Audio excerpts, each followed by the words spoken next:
You grow up in Nogales, on the Mexican side, close enough to the border that from your rooftop, the fence doesn't feel like a line, it feels like a wall that watches you back. Your mother sells tamales from a street cart. Your father drives a delivery truck for a bottled water company. Twice a week, he crosses the border with legal cargo and comes back smelling like diesel fumes and stamped paperwork. You grow up watching him handle checkpoints like a routine. He knows every agent by face. He knows which lanes move quick and which ones pull you aside. He understands that a clean truck, proper documents, and a calm expression get you waved through almost every time. You don't realize it yet, but you're learning something valuable. Logistics. Your name is Mateo Cruz. In school, you're average. Not stupid, not ambitious. The kind of student teachers forget by the next semester. You graduate mostly because your mother would cry if you didn't. At 20, you land a job at a freight company. Paperwork, bills of lading, customs forms, shipping manifests, mind-numbing work that pays just enough to share a cramped apartment with 2 cousins. Your only real skill, moving things from point A to point B, and making the paperwork look perfect. In this city, that's not just a job. That's a resume. A man named Rafael Zamudio finds you the way these things always happen, through connections. A cousin's friend, a friend's uncle, he invites you to lunch. Nice place, white tablecloths, calm voice, he doesn't mention anything illegal. Just says he runs an import-export business, agriculture equipment, auto parts. He needs help with cross-border logistics. Cash job, long hours, $3,000 a month. You're currently making $600. He tells you to think about it. You only need 30 seconds. But you wait until morning to call, just so you don't look desperate. Even though you are. The first week, exactly what he promised. Real shipments, real paperwork, real systems. By week 3, you notice something. Every 5th shipment weighs slightly more than the manifest. Not much, 40, maybe 60 kilos. The documents match, the seals match, but the trucks sit just a little lower. Half an inch. Most people wouldn't notice. You do, because your father taught you how to read a truck like others read time. You say nothing, and that silence, that's your second interview. You pass. By month 2, Rafael takes you to another warehouse. Not the clean one. This one is raw, concrete walls, tin roof, harsh fluorescent lights. Inside, men working with precision. Scales, sealers, tools, everything looks like manufacturing. Because it is. The equipment is real. The auto parts are real. But inside the hollow frames, hidden with perfect welds and factory paint, is methamphetamine. Clean, measured, controlled, no chaos, no addiction in sight, just process. You watch quietly. Rafael asks if you have questions. You have 100. You ask one, how do you get past the dogs? He smiles. Because you said we. He explains the system. Triple vacuum sealing, chemical wipes, industrial adhesives, grease coatings. To a dog, it smells like machinery.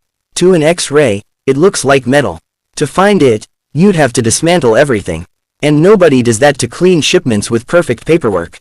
Your role evolves. You don't touch product. You don't drive trucks. You plan, routes, timing, risk. You study the border like a pilot studies airspace. Best days, Tuesday and Thursday. Best time, early morning. You rotate crossings. Never repeat patterns. Nogales, Lukeville, San Luis. 3 ports, 3 identities. Perfect paperwork every time. On the US side, the system expands. Stash houses in Phoenix, Tucson, Las Vegas. From the outside, normal homes. Inside, hidden walls. Controlled distribution. You never visit. Everything runs through encrypted phones that rotate every 10 days. One-word confirmations. Clean. Everything matches. Short. Something is missing. Short is the worst word in your world. Month 4, you hear it for the first time. Phoenix is short, 3 kilos. You trace it back. A gas stop, 22 minutes. Security footage shows the driver opening the truck. 4 minutes. That's enough. You report it. You don't ask what happens to him. You already know. You upgrade the system. GPS tracking every 60 seconds. Strict stop limits. Layered redundancy. No more shortages. Ever. 18 months in. You're moving 200 kilos a month. 98.5% success rate. No seizures. No mistakes. You build a team. Carla. Dispatch genius. Beto. Tech and encryption. Don Fausto. Paperwork master. No guns. Just systems. You're the quiet engine behind everything. Then, Cedar Falls. A small town. Doesn't matter. Until it does. A 15-year-old girl overdoses. The meth is yours. The contamination isn't. But that doesn't change the math. You trace it. Warehouse right pointing arrow, truck right pointing arrow, route right pointing arrow, distribution right pointing arrow, her. From your desk to her bloodstream.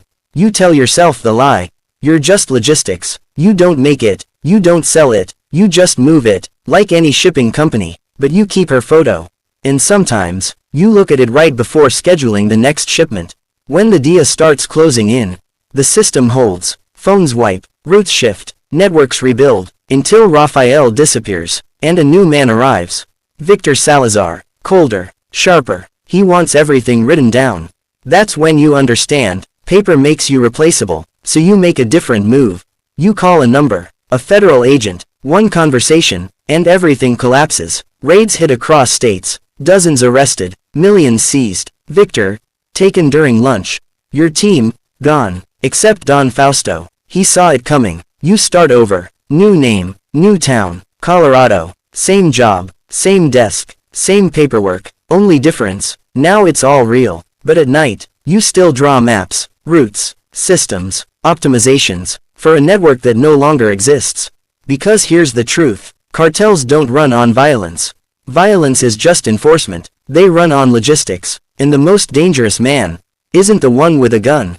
It's the one with the system. That's a wrap. This story is fiction, but somewhere, right now, someone is staring at a shipment that weighs 40 kilos too much. And deciding whether to ask. If you want, I can next.